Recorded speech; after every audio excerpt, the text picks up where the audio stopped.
Hello, my name is Adrienne Minerick. I'm currently serving as the Dean of the College of Computing at Michigan Tech.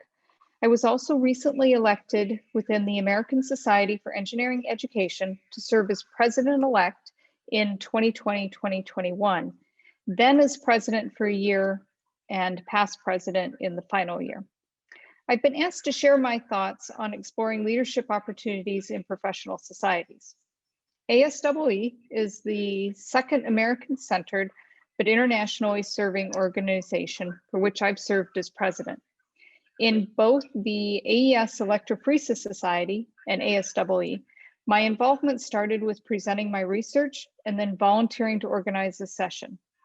In both cases, proactive communication and widespread recruitment of new individuals into those sessions meant I was soon asked to organize a group of sessions and then serve as programming chair. In AES, I was invited to run for director on the board, was elected, led initiatives from that position, then asked to run for vice president before rotating into president. In ASEE, while serving as program chair, I advocated for my division in such a way that my volunteer boss in the volunteer structure mentored and sponsored me to run for election for the ASEE board of directors. The pathways for the two organizations are unique, but the commonality is active participation in discussions, offering ideas, and delivering on those ideas in a manner that is inclusive of as many in the organization as possible. In each role, I've pushed myself outside of my comfort zone and learned as I went. My network of colleagues have given me energy and perspective that's beyond my own institution here at Michigan Tech, and has led to collaborative grants, new ideas, and the opportunity to influence efforts on a national, some international. I didn't talk about some of the in-between, when I was on the board of directors, and then I actually rotated off the board and then was asked to run in the society-wide election for president-elect. But one of the tasks that I did do is I was chair of, at that time it was called the Diversity Committee. It's since been changed to the Commission on Diversity, Equity, and Inclusion. With everything, our language advances and moves forward. But when it was just the Diversity Committee, when I got asked to serve on that, it was initially a group of people that got together once a month and spent the first half of the meeting remembering what it was we said we were going to do the previous month, and then the second half of the meeting re-strategizing, and people had very small action items. It was, this person is going to go to their company and ask to sponsor a booth, and then the next meeting would be, oh, we successfully got sponsorship, or we didn't, and then what are we going to have in the booth? Right? I mean, it moved at a snail's pace. And so I came in, got asked to serve as chair. There was this idea that was being floated around about having a year of dialogue on diversity. I was kind of tepid on the idea. And I remember telling the executive director, I just, why do we keep talking about this? We need to be doing stuff. And he came back and he said, do you want to call it the Year of Action on Diversity? And I said, yes, I am totally for that. And so our team put together this proposal. It went before the board of directors, was voted and passed, and we just snowballed it up. We did a strategic plan. The Commission on Diversity, Equity, and Inclusion probably has a good 100 to 150 people that are involved now.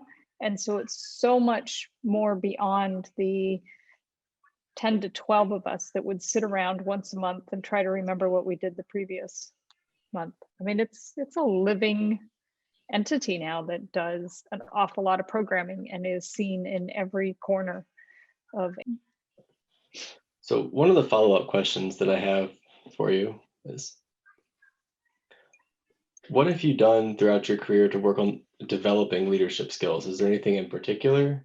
I'm kind of thinking about things that associate professors could do to help them along their path. That's an excellent question. So a number of years ago, probably 5 or so, there was an effort with the administration at that point in time to look inward and start developing leaders. And so they sponsored a company to come in, did a full day workshop with us, and then we had monthly assignments, and then there was another full day workshop at the end of the year. And I can't remember the name of it. I think it was Academic Leader Excellence or something along those lines. And many of the people that were in that are still on campus in a variety of leadership roles. So they pulled like 2 people from administration, 2 people from the academic side. So each of the VPs basically in the previous organizational structure were able to sponsor 2 people. So I got to know leaders from across campus, like Suzanne Senegret, I still stay in touch with because of that. She went through that same leadership training. And then there was a year after that where some of my contacts at the University of Michigan's Advance pointed me to, it's called ELATES. It's an Excellence in Leadership for Engineering. It's run through Drexel. It's a full year program. And so my University of Michigan colleague nominated me for this, and the university sponsored that. And we've had some other people here on campus that have done it, that have gone to the HERS workshop. And, you know, that one's like a 2-week one. Whereas the ELATES one, we were given, it started in May. We were given reading and homework assignments in preparation for a week long in August. And then we had more homework and assignments that were due. And then there was a meeting in November, and then more homework, more assignments. We had a project we had to complete at our institution, and then the final in March.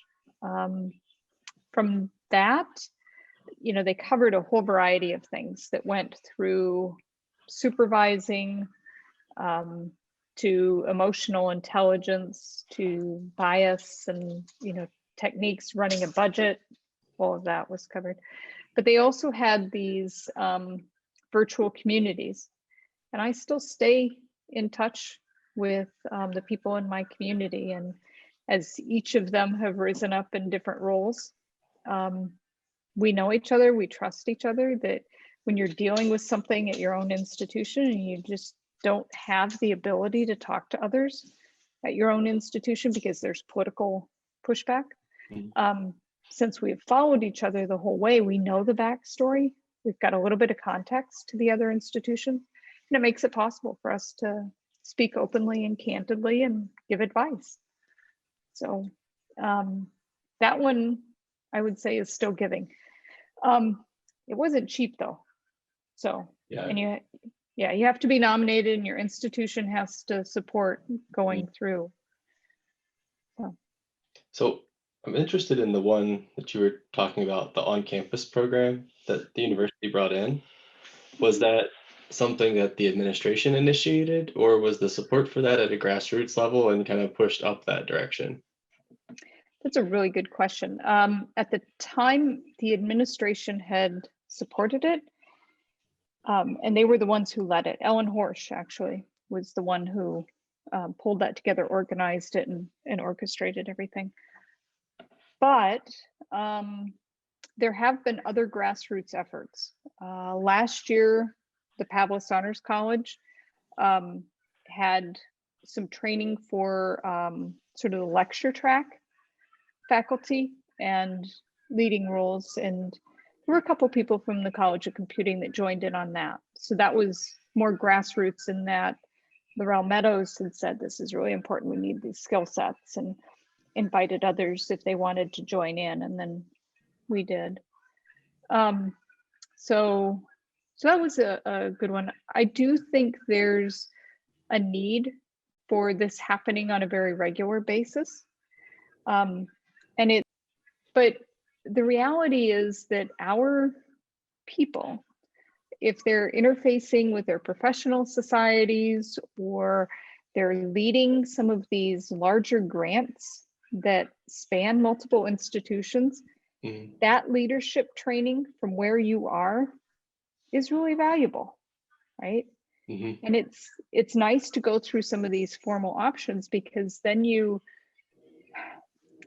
seen it, even if it's in a generalizable fashion, and it gives you the ability to sort of step back.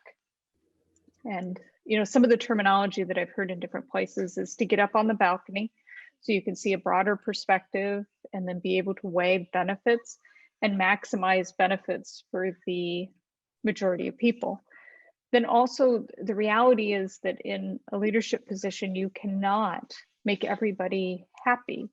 And so, you really have to choose sort of the best of the available options that's there. And what systematic tool set do you have to be able to weigh those?